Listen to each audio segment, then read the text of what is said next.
हमारे बयानात के लिए हुज़ैफा इस्लामिक ऑफिशियल को सब्सक्राइब करें। हुज़ैफा।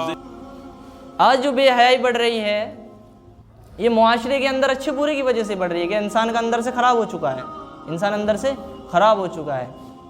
आदम अलैहिस्सलाम से लेकर पहले इंसान आदम अलैहिस्सलाम क्या हुआ था, उन्होंने गर्लफ्रेंड सिस्टम को अलाउड किया था, उन्होंने आकर नहीं किया था, किया था मेरे भाई, गर्लफ्रेंड बॉयफ्रेंड सिस्टम को अलाउड किया था।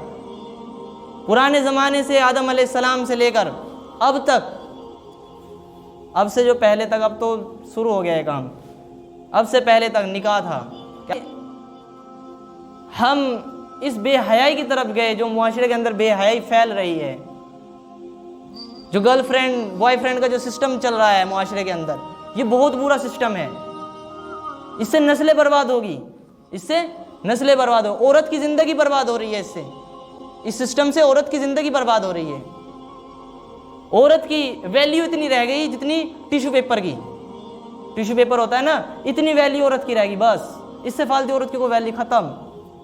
कोई वो इस्तेमाल कर रहा है उसे फेंक दे, चलो भाई दूसरी लाओ, चौथी लाओ, पांचवी लाओ, छवीं लाओ, इस तरह उसकी वैल्यू होगी औरत की।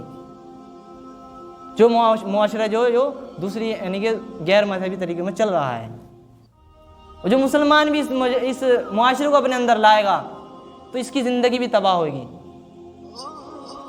जिन लोगों का ये मुआशरा है उन लोगों के हालात जाकर देखो, वे आज रो रहे हैं कि काश हमारा 100 साल पहला वाला कल्चर हमारे पास आ जाए। जिन मुआशरे के अंदर ये शुरू हुआ ना पहले, और जिसने इसको तस्लीम किया, वे आज रो रहे हैं कि हमारा जो कल्चर है ये वापसी आ जाए, वापस आ जाए। क्यों? वहाँ सिंगल मदर का सेटअप शुरू हो गया। अब किसका? सिंगल मदर का सेटअप शुरू हो गया। बाप का था पता ही नहीं उन मुआशरे के अंदर कि बाप है कहाँ, पता है मेरे बहनी। और समझने के लिए 40-40 साल लगा देते हैं, फिर जाकर और 40-45 साल की उम्र में जाकर शादियां करते हैं, क्योंकि उन्हें मजे चस्के लगे हुए होते हैं कि उधर से आगे उधर से चलो बस, है ना, ये सिस्टम ही ख़त्म। तो मेरे भाई ये बेहयाई है। यूँ फरमाया कि जिसने बेहयाई को प्रमोट किया, यानी बेहयाई फैलाई, जिसने मुआशरे के अंदर बेहयाई फैलाई, अल्लाह ताला कल क़यामत के दिन बहुत सख्त अज़ाब देगा उसको, बेहयाई फैलाने वाले। हम अपने घरों पर कंट्रोल करें मेरे भाई, हम अपने घरों पर कंट्रोल करें। हम अपनी बहनों को, जो हमारी बहनें हैं, हमारी बच्चियां हैं, उनको हम प्रॉपर लिबास पहनाएं, उनको हम प्रॉपर लिबास पहनाएं। नहीं तो मेरे भाई, और जिस मुआशरे की तरफ हम जा रहे हैं वो तबाही का मुआशरा है, खुदा की कसम खा रहे हैं, बहुत बड़ा तबाही का मुआशरा है। आज बेहयाई आम है, बेहयाई आम हो चुकी है।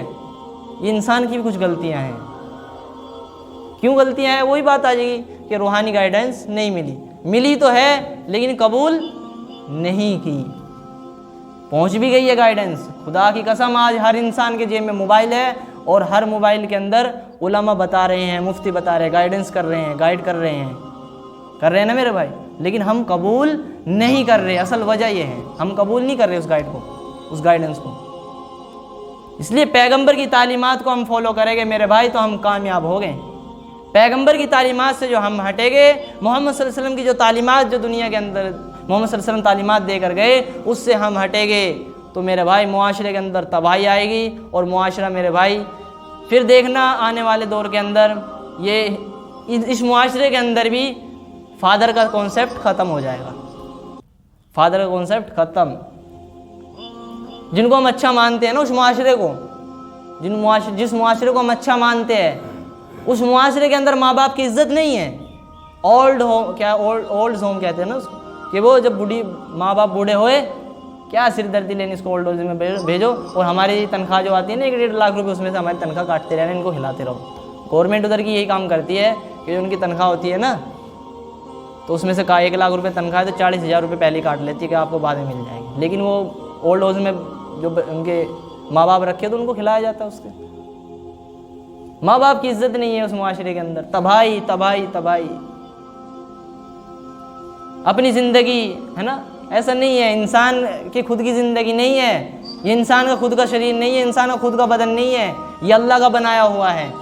और अल्लाह ने बता दिया कि इसकी हिफाजत कैसे करनी है। अल्लाह ने बता दिया कि इसकी हिफाजत कैसे करनी है,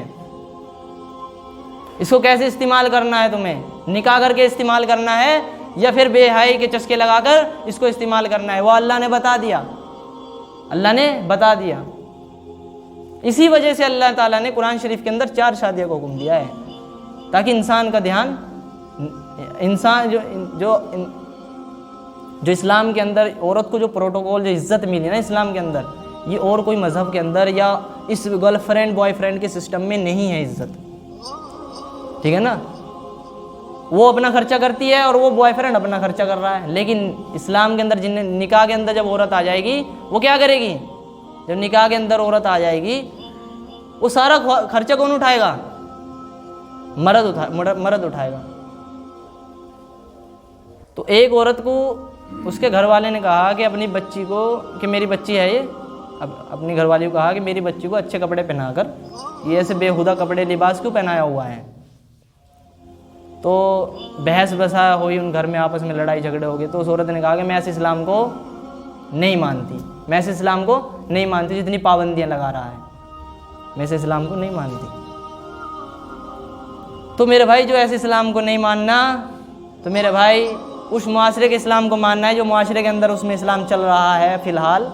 उसमें तो मेरे भाई अपना खर्चा है, खुद कमा और खुद खा, उसमें मर्द के ऊपर कोई जिम्मेदारी नहीं है, जो उस कल्चर को मानना है।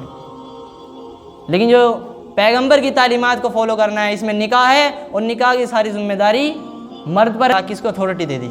इतना खिला रहा है, इतना उसके है ना बाल बच्चों की देखभाल कर रहा है, बिजली का बिल, सिलेंडर का बिल कर रहा है, तो उसकी इतनी भी यार इज्जत ना हो तो क्या फ़ायदा है फिर, है ना? इतनी भी इज्जत ना हो तो क्या फ़ायदा है? तो मेरे भाई, जो मुआशरे के अंदर बेहयाई फैल रही है, इस बेहयाई को हम कंट्रोल में लाएं।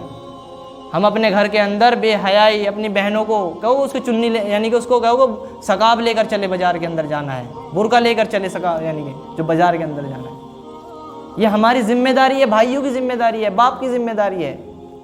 बाप कहता है कि मेरे तो बस की कुछ भी नहीं है।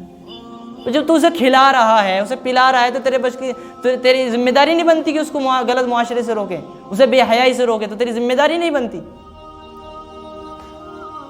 इसलिए बताया कि जो इंसान अपनी अकल दौड़ाएगा और पैगंबर की तालीमात को छोड़ेगा, तो इंसान मेरे भाई गुमराह हो जाएगा, और इसकी गुमराही का फिर असली जो अंजाम होगा वो कल क़यामत के दिन मरने के बाद पता चलेगा। अब मरने के दलाइल अल्लाह के मौत की ज़िंदगी, कोई ऐसे जिस मुआशरे की बातें हैं, उस मुआशरे के अंदर मरने की बात की ज़िंदगी है, उसका पूरा इनकार है कि मरने के बाद कोई ज़िंदगी नहीं है, मरेगी मिट्टी हो जाए ख़त्म, ऐसा नहीं है मेरे भाई। अब उसकी तरफ जाएगा फिर बयान, टॉपिक चेंज हो जाता है। इसलिए जो पैगंबर की तालीमात है, हम उसको फॉलो करें। पैगंबर ने बता दिया कि नमाज़ छोड़ने वाला बुरा है, पैगंबर ने बता दिया कि नमाज़ पढ़ने वाला अच्छा है। पैगंबर ने, अल्लाह ने अपने पैगंबर के ज़रिए बता दिया कि ब्याज का लेन देन हराम है और गर्लफ्रेंड बॉयफ्रेंड सिस्टम हराम है। पैगंबर ने सब बता दिया, ठीक है ना। ये फरमाया कि तुम जिना के जितने भी रास्ते हैं, कि उनमें किसी के रास्ते के करीब भी ना जाओ। जिना के जितने भी रास्ते हैं, ये जिना अभी आम हुआ है, ये अभी पहले मुआशरे के अंदर जिना नहीं था। पहले तो पैगंबर की तालीमात को बहुत लोग, आज भी अफ्रीका के अंदर जाओ तो वहाँ पर पैगंबर की तालीमात मिलती है। हालांकि वहाँ कोई साइंस नहीं पहुँची अभी तक, कोई किताब नहीं पढ़ते हुए। ऐसे जंगलात में लोग रह रहे हैं कि वो किताब नहीं पढ़ रहे, और उनके पास में इतना अच्छा मुआशरा है कि चोरी को चोरी समझते हैं वे लोग चोरी को चोरी समझते हैं, नमाज को नमाज समझते हैं वे। क्यों? वहाँ पर पैगंबर की तालीमात पहुँच चुकी थी, जंगलों के अंदर भी पैगंबरों की तालीमात पहुँच चुकी थी। और ये अल्लाह ही बता रहे हैं पैगंबर के ज़रिए कि ब्याज का लेन देन हराम है ना, और झूठ बोलना हराम है, धोखा देना हराम है ना, एक दूसरे के साथ में बदतमीज़ी से बात करना गलत है, हराम है, नाजायज़ है ना, किसी को गाली देना गलत है, सब गुनाह है कबीरा। ये कौन बता रहा है? ये पैगंबर बता रहे हैं, ये मोहम्मद सल्लल्लाहु अलैहि वसल्लम बता रहे हैं। और मोहम्मद सल्लल्लाहु अलैहि वसल्लम कौन बता रहा है? अल्लाह। मोहम्मद ये बताया कि जो मोहम्मद सल्लल्लाहु अलैहि वसल्लम की जो बात है वो अल्लाह की बात है। किसकी बात है? वो अल्लाह कह रहा है, वो अल्लाह का हुक्म है। ये सब चीज़ें जो हमारे अंदर चोरी और ये चीज़ें हैं ना, अच्छी चोरी अच्छी है या नहीं है, ये हमें साइंस नहीं बताएगी मेरे भाई, ये हमें पैगंबर की तालीम बताएगी, पैगंबर की तालीम बता। और जितनी भी गैर मजहबी है और बाकी, वो इंसान के घड़े हुए मज़हब है, सब इंसान के घड़े हुए मज़हब हैं। जो पैगंबर है ये अल्लाह से को, इनका पैगंबर क्या होते हैं, अल्लाह के बंदे, ख़ास बंदे होते हैं और इनके ऊपर वही नाजिल होती है, इनके ऊपर वही नाजिल होते हैं। इसीलिए जो मोहम्मद सल्लल्लाहु, मैंने बात की थी ना पहले कि जो मोहम्मद सल्लल्लाहु अलैहि वसल्लम दुनिया के अंदर आए हैं, ये इस्लाम दीन को बाकी दीनों पर गालिब करने के लिए आए हैं, है ना, इस्लाम दीन को बाकी दीनों पर गालिब करने के लिए आए हैं। और यही है कि ये इस्लाम ही बताता है कि अच्छा क्या है और बुरा क्या है, क्योंकि इसके अंदर, इसके पास वो गाइडेंस है जो इंसान को चाहिए, क्योंकि इंसान को किसने बनाया, अल्लाह ने। तो इस्लाम के पास, इस्लाम वो चीज़ है, इसके पास में गाइडेंस है कि जो अल्लाह जिसको इसने बनाया है उसने पैगंबर भेजे और उसने पैगंबर भेजकर तबलीग का काम किया और लोगों तक बातें पहुंचाई। किसी ने उसको कबूल किया और किसी ने कबूल नहीं किया। जिसने उसको कबूल किया, जिसने पैगंबर की तालीमात को फॉलो किया, जिसने रसूलुल्लाह सल्लल्लाहु अलैहि वसल्लम के तरीके को फॉलो किया, वो कामयाब हो गया मरने के बाद, और जिसने नहीं किया वो दुनिया में भी नाकाम होगा और आखिरत में भी उसका कोई हिस्सा नहीं है। ठीक है मेरे भाई, इसलिए हम मेरे भाई उलामा से जुड़े। किससे जुड़े मेरे भाई? उलामाए, अपने उलामा से, अपने बड़े जो दीन के मजहबी उलामा हैं उनसे हम जुड़े, ताकि हमें पैगंबर की तालीमात मालूम हो, ताकि हमें मोहम्मद सल्लल्लाहु अलैहि वसल्लम की जो तालीमात है, अल्लाह का हुक्म है, वो हमें मालूम हो। जो मेरे भाई हम उनसे नहीं जुड़ेंगे तो हमारी वही ज़िंदगी हो जाएगी गधे घोड़े वाली, है ना, जानवरों वाली ज़िंदगी। जानवरों के अंदर सिर्फ मादी ज़िंदगी का होता है इल्म, है ना, रूहानी ज़िंदगी का इल्म उनके पास में, जानवरों के पास में नहीं है, तभी उसको हैवान कहा जाता है। और जो इंसान ही अपनी रूहानी ज़िंदगी को बिगाड़ बैठे तो इंसान को भी क्या कहा जाता है, फिर हैवान कहा जाता है। अल्लाह ताला हमारे दिलों तक इस बात को पहुंचा दे और हमें अमल पर खड़ा कर दे मेरे भाई। हमें जो पैगंबर की तालीमात है उस पर हमें पूरा फॉलो करने की अल्लाह ताला तौफीक अता